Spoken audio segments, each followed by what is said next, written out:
health is a journey, not a destination. Good evening. Welcome to a brand new episode of BMC Global Live, AL-HILAL Health World, Nothing But Lifestyle. I am Jasila Mujib.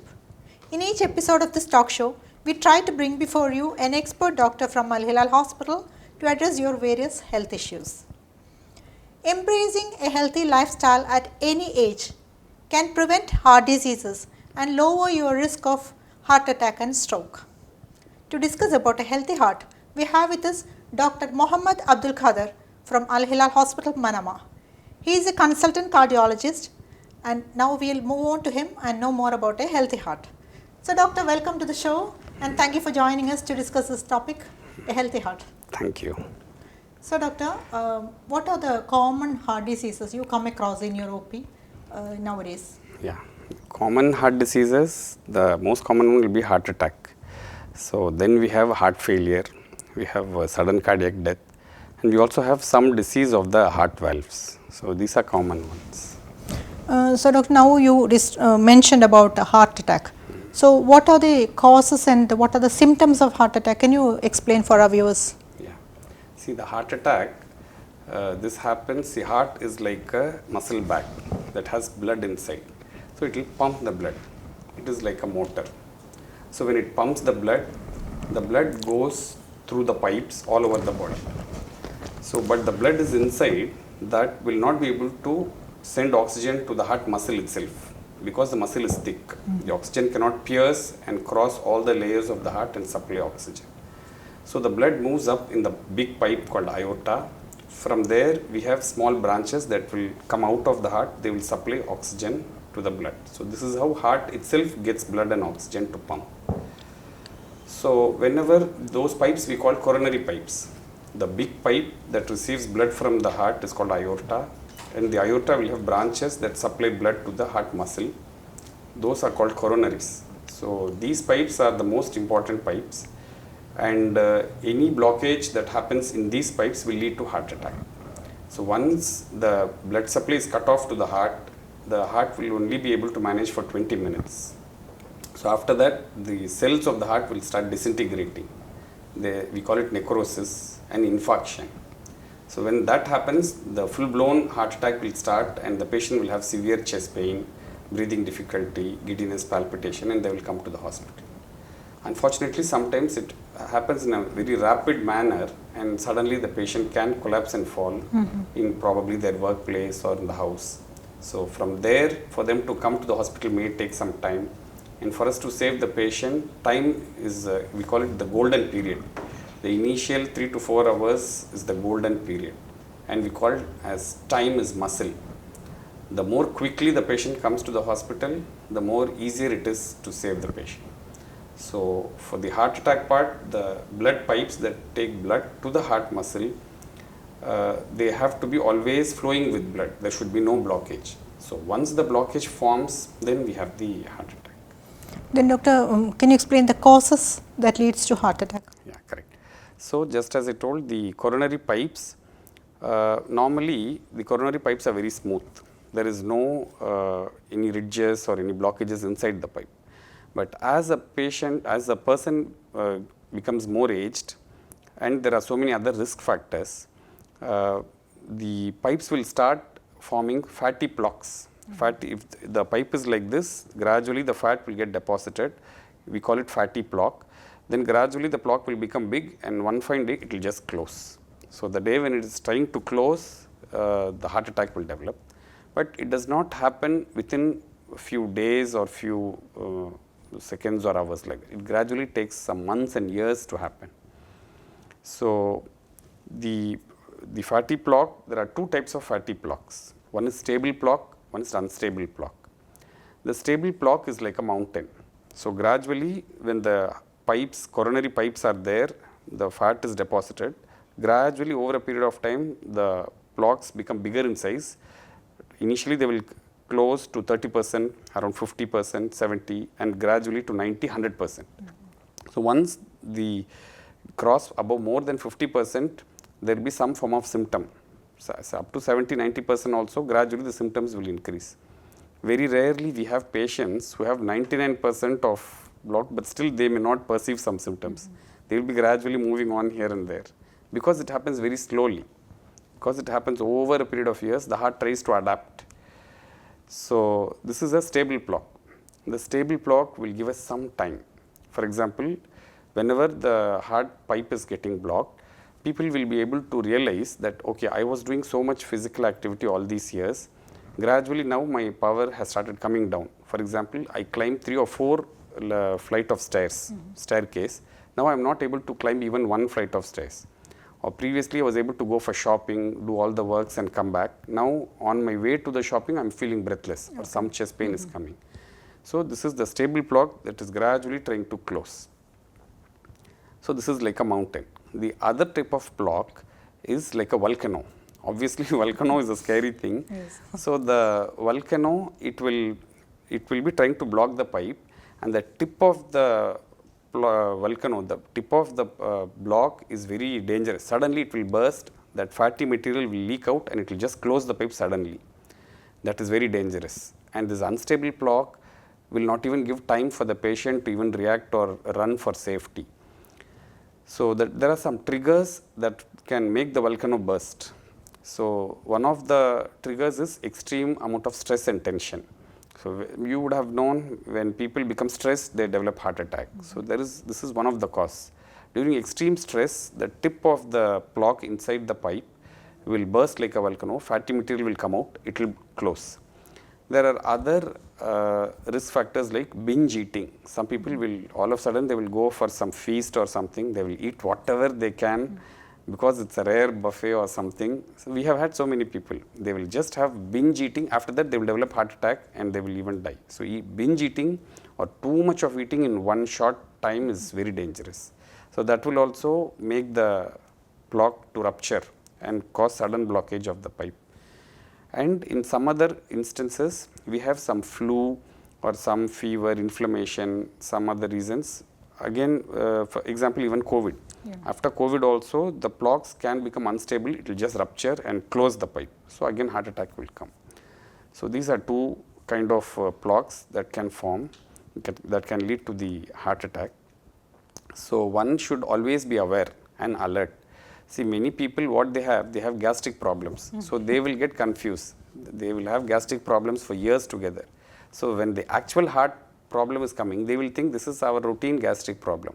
They will lose 1 day or 2 days. After the long, crucial time they will come. By the time they come to the hospital, their pumping power will be reduced. The heart would have had so much damage. Sometimes we can recover the heart's power to some extent. Sometimes you can never recover.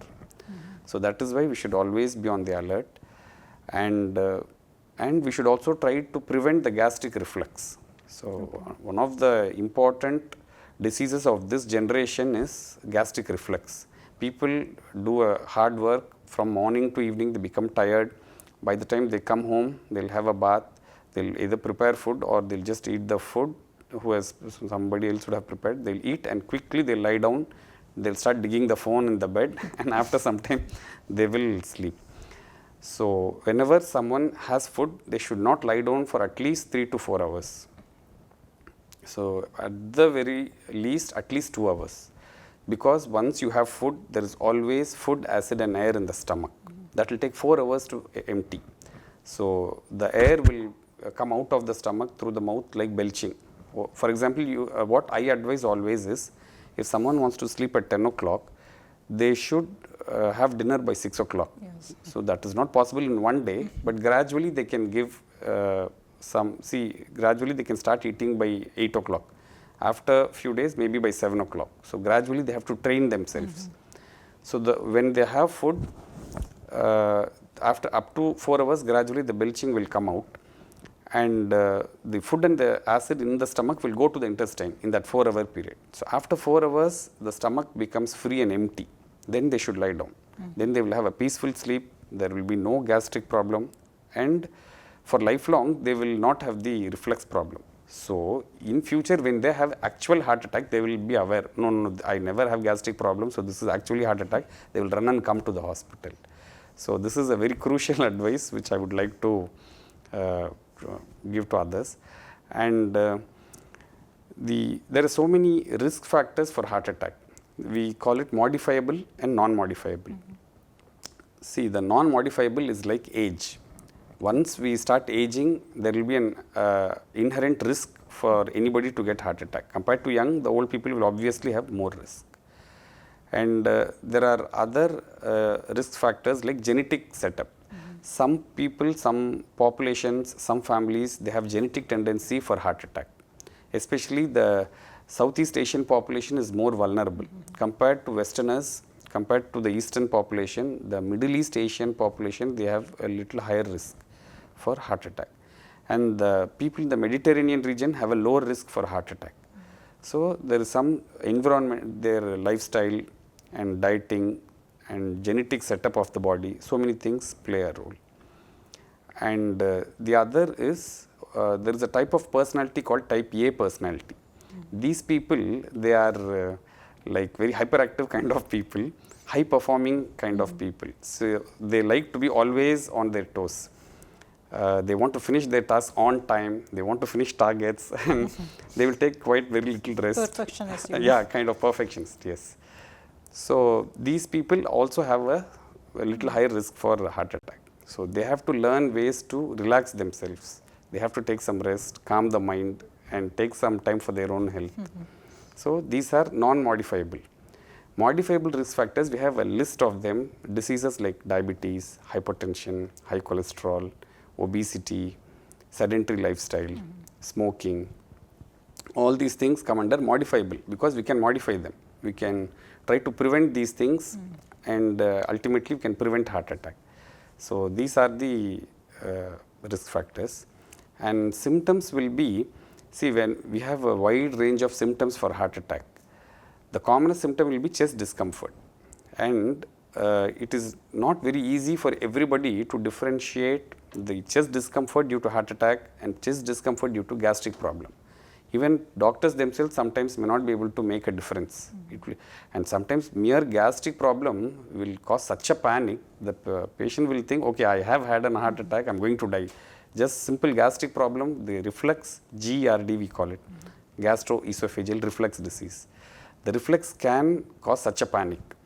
And sometimes heart attack itself may not cause a big chest discomfort. Some people will say there was only mild chest discomfort. Then by the time they come to the hospital, we would have had big damage in the heart. So the main first complaint is chest discomfort. Usually gastric will be localized or a pricky type of pain here and there, on and off.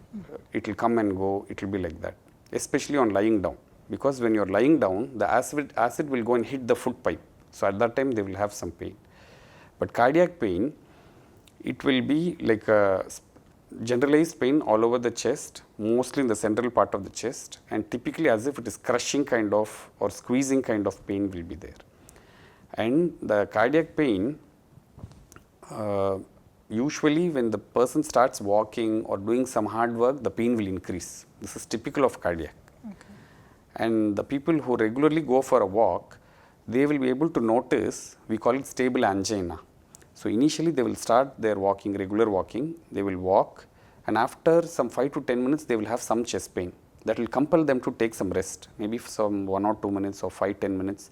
They will take rest. After that they will be able to walk very nicely. They will very happily come and tell, doctor, I am having some chest pain. After some 5 minutes of rest, I am able to walk very nicely. And I will tell, this is the classic sign of heart attack. This is a form of the cardiac chest pain. The other thing will be breathlessness. The patient will feel so much of breathlessness, difficulty in breathing. And that is because during a heart attack, there is too much pressure build up inside the heart. So the heart is not able to receive blood from the lungs. So the lungs get flooded. Too much blood is there, stagnant in the lungs. So the lungs feel like a wet sponge which is soaked in water. So the lung should be free. It should be like a dry sponge. But here during heart attack, the patient will feel the lungs are like a wet sponge. It is so heavy, they are not able to have that free feel of breath. So they are just they will have air hunger, or they will find it so difficult to breathe. The other symptoms will be back pain. Back pain, the upper part of the stomach can have some pain, neck pain, and even jaw pain. We had one patient who had only jaw pain. There was no other pain. Then we did serial ECGs, we found out. Okay. And the pain usually from the chest, it will radiate towards the left arm. Sometimes towards the right side, rarely to the right arm also. So, common is chest discomfort which radiates to the left hand, and this is the commonest symptom. And for women there can be some atypical symptoms which are not the routine symptoms. For some young people or women, they can have too much of belching, too much of air coming out of the mouth, burping, and some gurgling sensation, discomfort in the stomach, low backache or back pain in the upper back or giddiness. All these things can be there. Palpitation, and one is loss of consciousness. They can just lose consciousness like that. Okay. So, all these are the symptoms, and all these are the risk factors and diseases that can cause heart attack. Okay, doctor. Now you mentioned about diabetes as a risk factor of heart disease, heart attack. So, can you explain how diabetes affects heart attack? Yeah. So, in diabetes, what happens is, normally for all humans, whenever we have food, the food is made up of carbohydrates, proteins, fats, and we have vitamins, minerals. The carbohydrates, predominantly we have rice, wheat, and all these products. So, when you take food, it will get digested in the stomach and intestine, and our intestines will break the food into simple glucose and related molecules. They will easily get absorbed through the intestine into the blood, directly it will go. So, once the glucose is circulating in the blood, our body will also release insulin. The insulin, it will also get secreted through an organ called pancreas, which is behind the stomach. So, the insulin is secreted by beta cells in the pancreas, that is a leaf shaped organ behind the stomach. The insulin will get released, it will catch the sugar which is in the blood, it will try to push it into the muscle, and then the muscle will move about and burn the calories. This is how normally it happens. But in diabetics, what happens is, the beta cells of the pancreas, they will gradually start losing their power. They are supposed to lose their power at 80 years, 70 years of age, but because of bad unhealthy lifestyle, even at a younger age we are losing the beta cells. So, once there is loss of beta cells, our insulin production is less. So, when the beta cells, when we start losing our beta cells, the insulin production is less, and as a result very less insulin is there. So, too much of sugar is circulating in the blood. The sugar is trying to enter the muscle, but it does not have enough insulin to pierce the muscle and enter the muscle and get burned as calories. So, when there is too much of sugar, this sugar is bad. See, anything above moderate, anything in moderation is good. Too much of extremes is bad. So, low sugar is also bad, too much of high sugar is bad. So, when the sugar is too high, these will get converted into fat and they will get deposited in the body, in the abdomen, stomach, or in the limbs, and also inside the liver. We have fatty liver, and in the intestines, everywhere fat will get accumulated.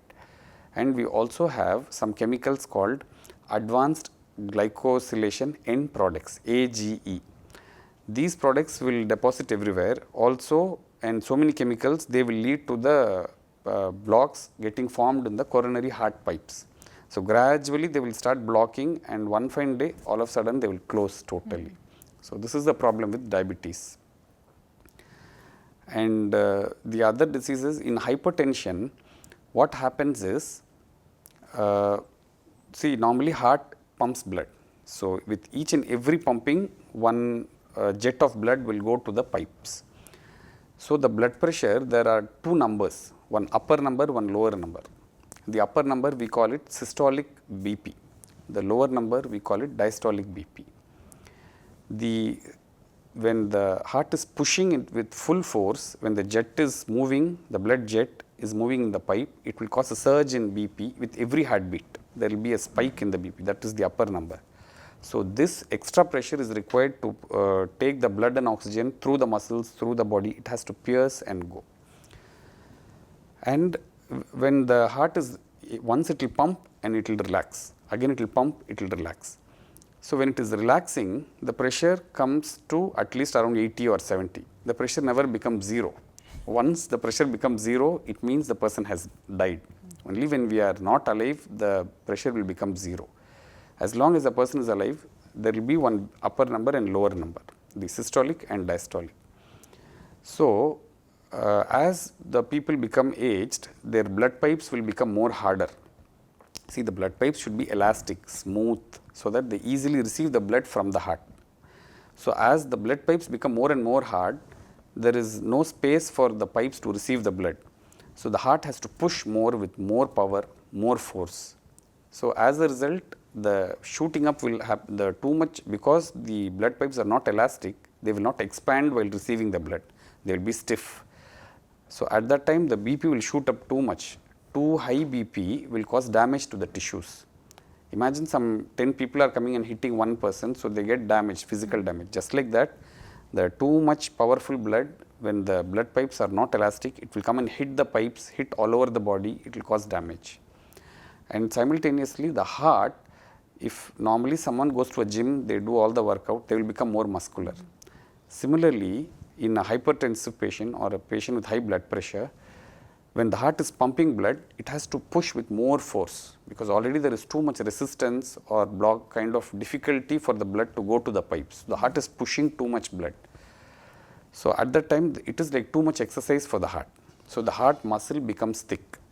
So, as a result, the heart muscle becomes thick, and this too much thickness will lead to more problems. Once the heart muscle is too much thick, the space inside the heart itself become narrowed. So, there is no space to receive the blood from the lungs and push it to the body. So, as a result, there will be too much pressure build up inside the heart also, and all these things will lead to heart attack. So, the common diabetes and hypertension, they work in this manner to bring about the heart attack.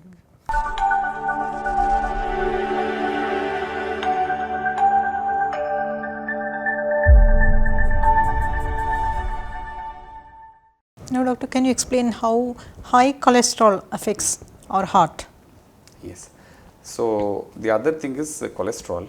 We have so many subtypes in cholesterol. We have good cholesterol, we have bad cholesterol. One thing is called triglycerides, one is very low density cholesterol. So many subtypes. The good cholesterol is like a savior. It will spread all over the body. It will try to prevent any blocks forming anywhere in the pipes. So, this is a very good chemical in the body. But the only sad part is, to increase the good cholesterol, only walking is the best way. There is no other easy shortcut. Tablets are there, but tablets will not help very much. And some fish oils, the cod liver oil, fish, these things will help. But walking is the best way to increase the good cholesterol. And the other one is the bad cholesterol. The name of the good cholesterol is HDL. It should be around 20 to 60 milligrams per deciliter. And the bad cholesterol, its name is LDL, low density lipoprotein. The good one is high density lipoprotein. This LDL is a bad one, low density lipoprotein. So, the LDL, what happens is, see, major part of the cholesterol is produced inside the body itself. The liver will produce cholesterol. Some part will contribute through the diet. But that is also important. That does not mean we eat whatever we want. Anyways, my genetic setup is there, why do I bother? No, it is not like that. So, we have to have moderation in diet. And see, you would have seen so many people, they eat so much, they are very fat also, but some will not have heart problem at all. Some people will be very lean and thin, they will eat little only, but they will ultimately have a heart attack, because there are so many chemicals at different levels. We call them leptin, adiponectin, so many, they are discovering more and more. So, the bad cholesterol, it is also produced in the liver, and normally it will circulate all over the body. It has its own functions. For the cell membrane, all the membranes, they require cholesterol. For you to produce your own cells in the body, you need cholesterol. But when the level exceeds too much, the bad cholesterol will combine with oxygen, and it will form a bad poisonous chemical. That chemical will go and start forming the fatty plaque that blocks the blood pipes. So, that fatty plaque only will produce either a stable plaque or unstable plaque. I told you, the stable plaque is like a mountain. It is just there, always trying to block, gradually increasing in size. The unstable plaque is like the volcano. So, it is gradually increasing. At the same time, the tip is very dangerous. The block, the volcano type of the unstable plaque, it has a tip which can easily rupture, and the fatty material will just close the pipe anytime. So, this is the problem with the cholesterol. And all these diseases like diabetes, hypertension, obesity. Obesity, there are two types of obesity. One is apple shaped, one is pear shaped. Apple shaped obesity, the limbs will be more fat, like there is more fat deposition in the limbs and little bit in the stomach also. That is less harmful. I won't say it is very nice type of obesity. Any obesity, any overweight is bad only, but the apple type is less harmful. But the pear shaped is more bad, because the pear, when you see the pear fruit, the upper part of the pear will be small, lower part will be big. Similarly, those people will have more fat accumulation in the stomach, but their limbs will be thin. These type of people will have higher risk for heart problem. The stomach fat is one of the most dangerous tissues. It will release different types of poisons, and these will go and block the pipes. So this is there. So diabetes, hypertension, cholesterol, obesity, and one more is smoking. So smoking, we all know it is bad, but the one who gets addicted to smoking, it is not possible. We have seen so many people who have a heart attack, they put the stent. After few hours of putting the stent, they will tell, no, I have to smoke, otherwise they will go crazy and they will just, they can't survive only. So the brain, once it gets addicted, it is not easy. It will take a lot of hard work. It will take lots of motivation from the family, friends. And smoke, see the cigarette, it has, one is nicotine. Nicotine, it will make the person get addicted to the cigarette. And also, it has so many chemicals, so many hundreds of chemicals. One of them is coal tar. All this coal tar, nicotine, so many harmful chemicals. These will cause lung problems, cause blockages in all the pipes, not only heart, the brain, and it will cause ulcer. All over the body will get damaged. Smoking, all of us know, but the one who smokes, they too know, but it is not easy. Nowadays, some medicines have come. Some medicines, they can reduce the craving for the smoking. They can help the person to come out of it. Medicines have come. We have nicotine chewing gum also. Some people have benefit with nicotine chewing gum. And we also have the alcohol. See, alcohol, there are some studies that say limited amount of alcohol helps for a healthy heart. But the problem is, it is not easy to always maintain the low level. Generally, when a person is stressed out or they become very happy, they will lose the control. And the problem with alcohol is, person to person, they have a genetic tendency. Some will drink gallons of alcohol. They won't have a big damage. But some will take very little alcohol. That itself will damage them more. So every person has a different threshold for the bad effects of alcohol. And in the long run, it is not easy to control. Many people will get addicted to alcohol.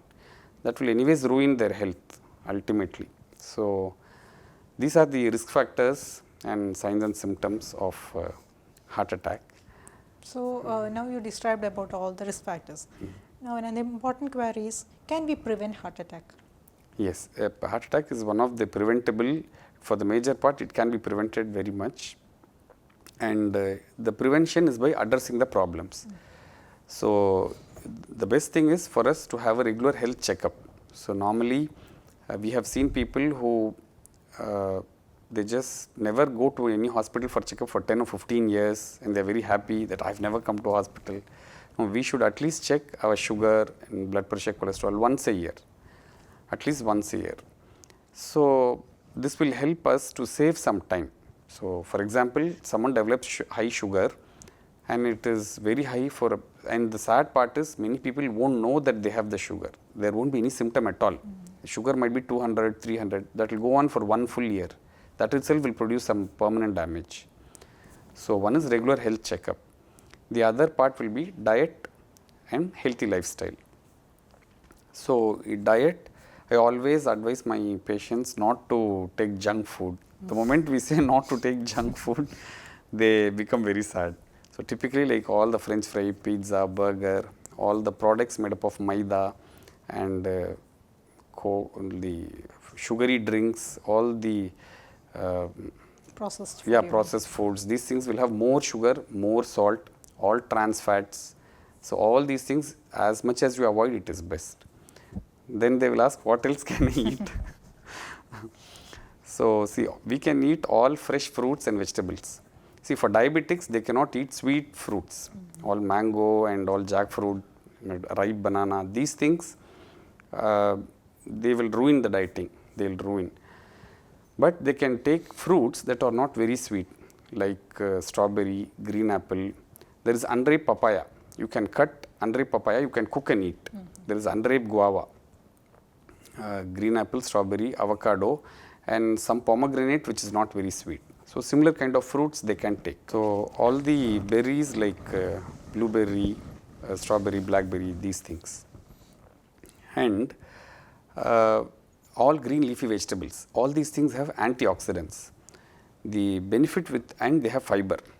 See, the antioxidants, they are so many chemicals, they will enter the body, they will pull out the poisons inside the body and they will neutralize the poisons. And they will make you stay healthy, they will keep you young for a long time. For a healthy, glowing skin, healthy body, the fruits and vegetables play a major role. And fiber, dietary fiber is there in all fruits and vegetables. So, dietary fiber, when we take it, the dietary fiber, if there is some extra sugar, it will bind to the extra sugar. It will prevent too much sugar entering the body. And too much fat also, it will prevent too much fat from entering the body. So, fiber has so many benefits. And this is about dieting, and there is also one type of diet called DASH diet for hypertension. Dietary modification we can do, we call it DASH diet, that is for hypertension, where they have found out that using foods that are more in potassium, they will help to reduce the blood pressure. And foods that have calcium also, they will help in reducing the blood pressure, like curd, milk, these things and curd has so what is it? Yogurt, curd, these things have probiotics. They have good gut bacteria. So all these things play a major role. And so this is about dieting. And walking, walking is one of the most important exercise. Better than walking, I would say swimming is the best exercise. If we don't know swimming, at least walking in water will help. Okay. So, because see, whatever exercise you do on land, there will be gravity. So, every knee joint and all the ankle joint, all the joints will have pressure and friction. But in water, the water will lift your weight. It has buoyancy. It will lift your weight. It is like flying. So, there is no friction or any stress on the joints. You give only work to the muscle, and the joint in a healthy manner, it will also gain more power. If we don't know swimming, we can at least do water walking. That's a good information for us. Yes. So, but they can try to learn swimming also. But the only problem is you can't go for swimming in a winter season. So, the cold season, unless you have a hot water swimming pool, which is very rare. In summer, the 6 months you can utilize that time for the at least even say about 1 hour of session, swimming session, at least 2 times or 3 times a week will make a very big role. As for walking, see, there are 2 types of exercise. One is called endurance, one is called resistance exercise. Normally, when people go to the gym, they will lift heavy weights and do to become more handsome or beautiful. They will do like that. They will, when the lifting of the weights happen, there will be too much pressure in the chest. That is not a very good thing for the heart. But instead of that, the lifting of the weights, we call it resistance exercise. So, that is not a very great thing. Whenever there is too much pressure in the chest, the heart will find it difficult to push blood into the blood pipes because there is too much pressure in the chest. But the endurance exercise is very good. Endurance is like typical walking or passive moving of the muscles where there is no extra weight involved. So, what all the American associations, what they advise is at least 20 minutes of walking, at least 20 minutes. The more you walk, the more healthy it is. So, you can walk for 40 minutes, 60 minutes. We have our professors who advise walking 1 hour in the evening, 1 hour in the morning, which may not be possible for many, but the one who had a stent in their heart, who needs that proper thing, we have patients who do that also. And the more they walk properly, meticulously, regularly, lesser is the chance for them to have a heart attack. See, after any heart attack, they will give medicines. Medicines will only help to some extent, but the major part is our dieting and our walking. So, and the speed of the walking. See, it should be a brisk walk, not like I'm also walking and they just walk in a park with phone. They stop so many times. Some kids will run across. So the walking should be continuous. You have to try to prevent the breaks in the walking. And the once first 20 minutes you walk, that is the brisk walk. At the time, the extra glucose will be burnt. Calories will burn. After 20 minutes, extra fat will also start burning up. So you will get the added benefit. So we have covered dieting, brisk walking, and nowadays we see so many people, they have a sedentary lifestyle. Previously they thought that smoking is the most dangerous thing for the heart. Now they have come up with the point that sitting in the same place for a very long time, especially IT professionals, anyone who is in a computer related field, sitting in front of the computer for such a long time, hours together. See, once they enter the computer, everybody will forget the time. Till we finish it off, nobody will remember. So, sitting in the same place for a long time, that itself is known to produce heart attack. It is very risky for the heart. What we should do is keep an alarm at least 20 to 30 minutes. Once in 20 to 30 minutes, you keep the alarm. So, you move about, you drink water and come once, you go and have a phone call and then come, you go and speak to someone and come. So, you have to break the sitting cycle, and so that is one important thing. And now, doctor, can you explain about how stress affects our heart health? Stress, the present time stress is very high for all of us, and when I say to patients you have to avoid stress, then all of them ask like there is no life without stress. What to do? Every day stress is there, either something related to family or job or some financial crisis. Stress is always there. It has become a part of life. And the problem with stress is a well-known factor for cardiac disease. And the stress, it is very difficult to measure. We don't, for blood pressure you have a machine, for sugar you have a machine, sure. But for stress there is no machine. There are some questionnaires that will tell you whether the person has stress or not. And there are some people, they themselves don't realize they have stress. That also we have seen. And we have the people called type A personality. So the stress, one thing is hard to measure the stress, and which is also hard to know which person will have more damage with the same amount of stress. For some fixed amount of stress, one person will have too much damage, one person will not have that much damage. So we have to learn coping mechanisms, coping skills. When people have too much stress, what they will do is they will go for some form of addictions. Either they will, so many people will say, doctor, when I have stress, I just smoke one cigarette, I'm very happy. So, or they will tell, I take some bad lifestyle only it will land up with. So, see, spending time with family will reduce stress, and walking, physical activity, that itself will reduce stress. There are also some tablets which will not have addictive nature. Those tablets can be used sometimes by the prescription of the doctor if required. And proper sleep should be there. People who have less sleep will have more stress. Ideally, we should sleep for at least 7 to 8 hours per day. So, what people commonly do is they will finish the duty in the evening, they will come home, they will have a bath, so they will eat food. Either they will have to prepare the food and eat, or someone would have prepared, they will have to eat. And after eating, they will become too tired, they will sit and like a couch potato, they will watch something on the TV or phone. Then they will go to the bed, again they will lie down, again they will dig the phone, and then they will somehow sleep. The problem here is, first we have to give a gap between food and lying down. So at least 3 to 4 hours. That will prevent the gastric acidic problem.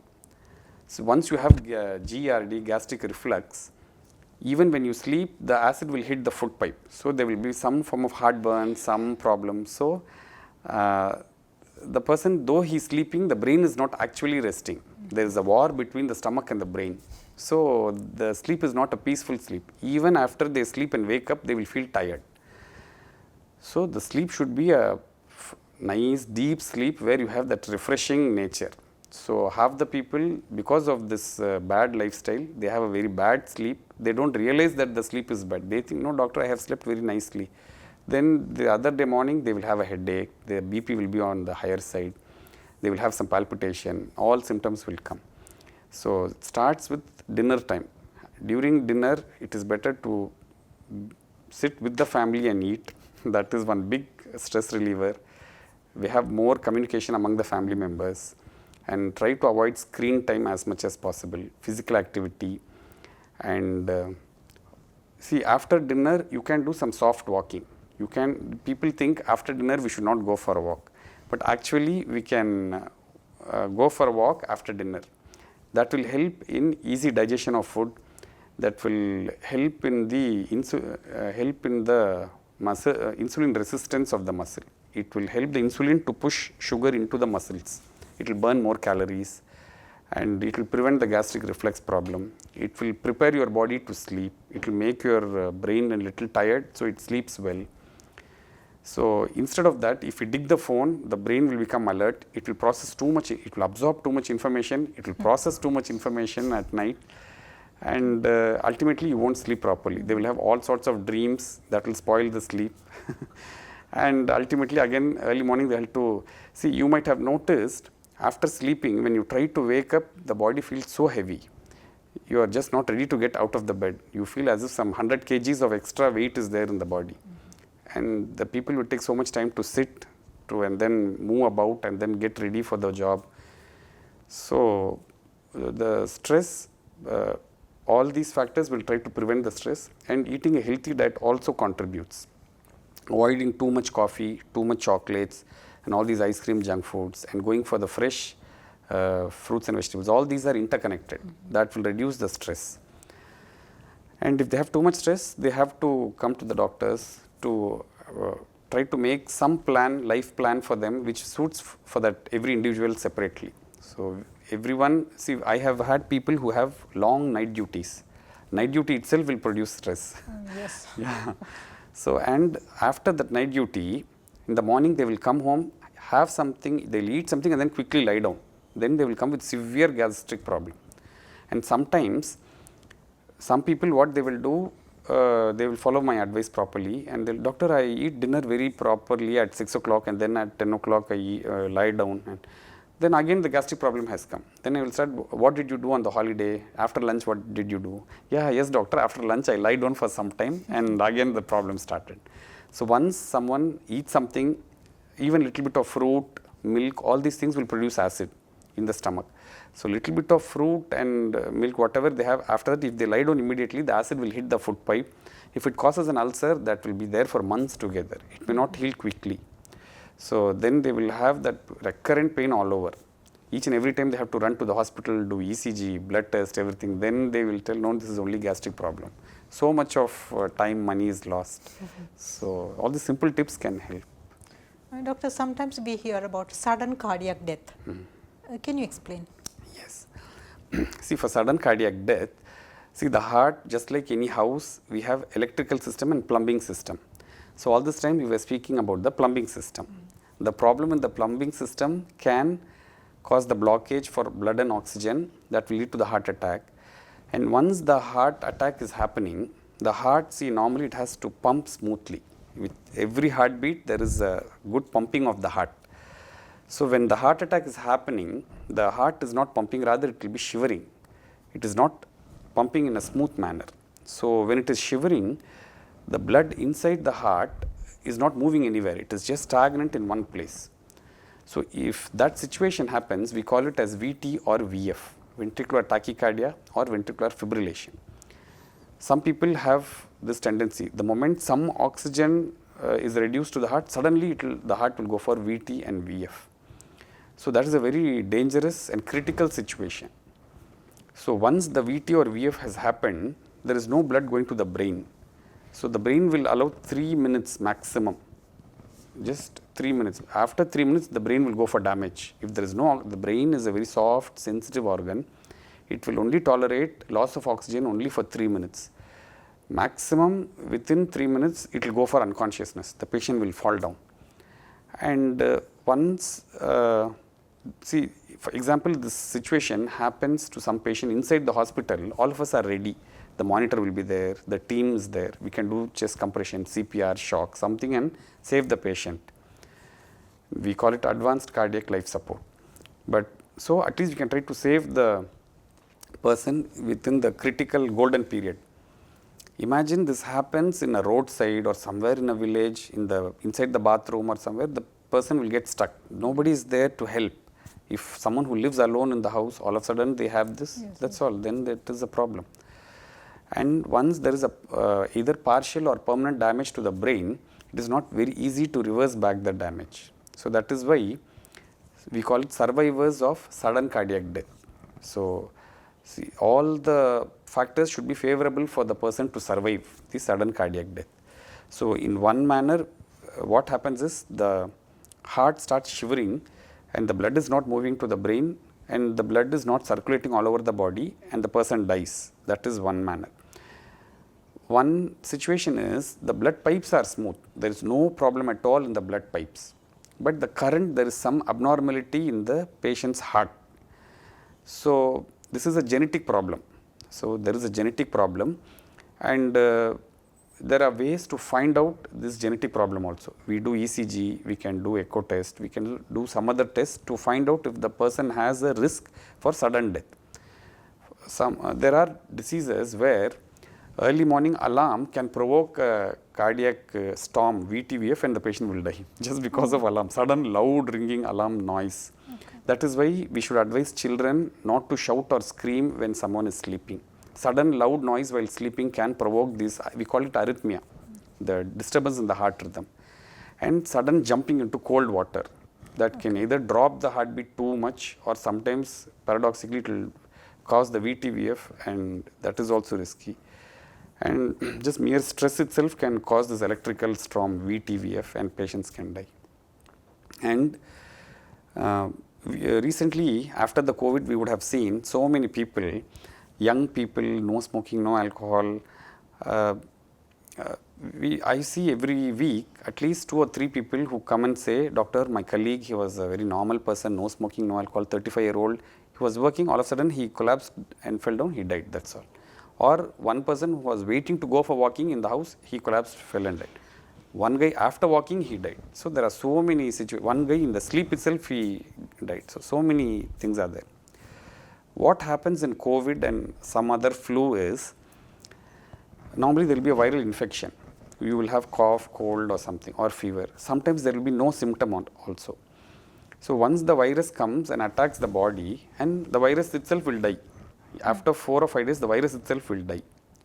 But the body will think that some damage has happened or the virus is still there. It will try to attack the virus. It will produce so many chemicals that will try to attack the virus, but already the virus has died. So instead, the blood becomes thicker. The blood starts clotting inside the blood pipes. So all of a sudden, blood will start clotting and all of a sudden it will go and block either the brain or the heart or the lungs. Most important is the lungs. Initially, when the first wave of COVID came, we had so many sudden deaths. All the doctors were perplexed why people are dying all of a sudden, and we used to treat them for 1 week in the hospital. After they have become better, they will go home and they will die. Then the patients, attenders, the family people, they will tell, doctor, the treatment was so nice, patient became very much better. Then how the patient died? Then they did autopsy, they did the postmortem, and they found out that the blood in the lungs, the blood goes to the lungs through pipes called pulmonary arteries. There the big blood clot is there, and these people develop the blood clot and all of a sudden they die, during sleep especially. So then the guidelines came, they started putting oral anticoagulants, blood thinners. So typically after COVID, they will at least put blood thinners for 2 to 4 weeks. Then only, and they will do a D-dimer test, blood test, that will tell us whether the blood is having a risk for too much of clotting or not. See, normally blood should clot when there is a cut in the body or the blood is leaking out. The body wants to seal the blood loss. So clot should form. But When the blood is normally flowing inside the body, blood should not clot. So it should be in a liquid manner. So the virus will confuse the blood and make it clot, and the person will die. So we have the blood test to check if such a problem is happening, and based on that we put medicines. So during the second wave also the same thing happened. Of late, since last 6 months to 8 months, again we have a smaller wave which is there, but probably we all have developed some immunity through vaccine and through natural infection. So now it is less, but during first and second wave it was too much. So one is the VTVF, one is the blood clot that can suddenly clog the pipes, the patient will die. And there is also some condition called dilated cardiomyopathy. So the heart becomes like a balloon and it is big. So these people also have a higher risk for sudden death. So already when the heart is big, the clots can form inside the heart itself. Because it is so big, the blood is stagnant, and suddenly this blood will get pushed out, it will go and block anywhere, it will die. Patients may die. And yeah, these are the common. Okay.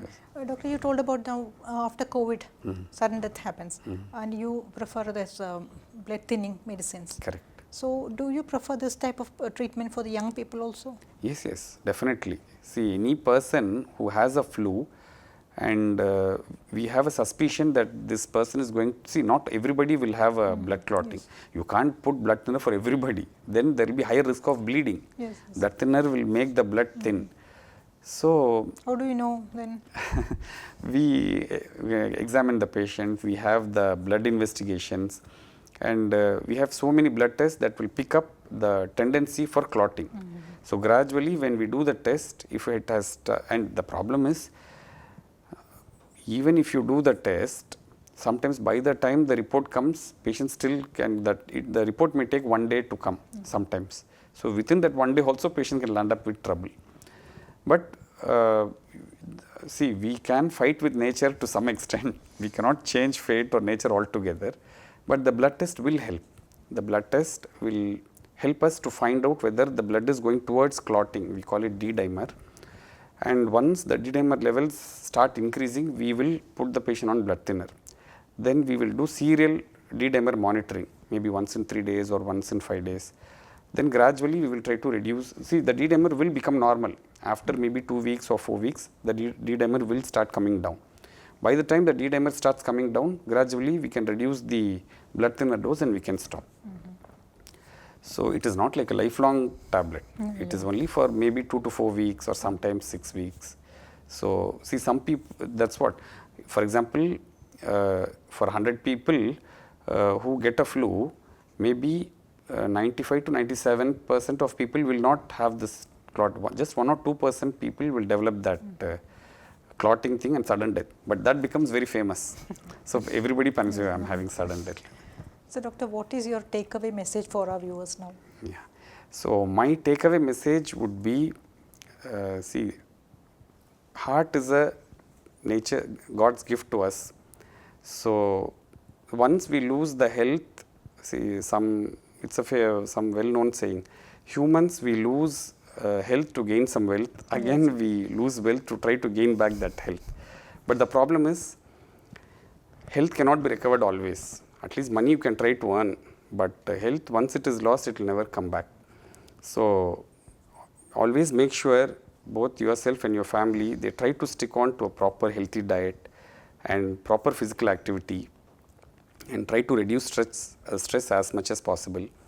And the sleep should be good, proper healthy sleep, and regular healthy checkup for the heart, for the general whole body checkup.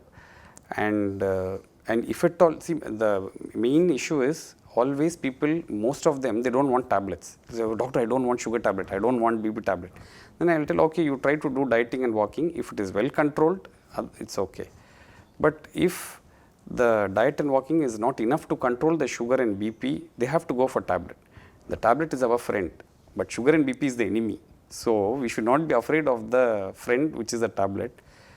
And the diabetes and hypertension, high levels is obviously going to kill us.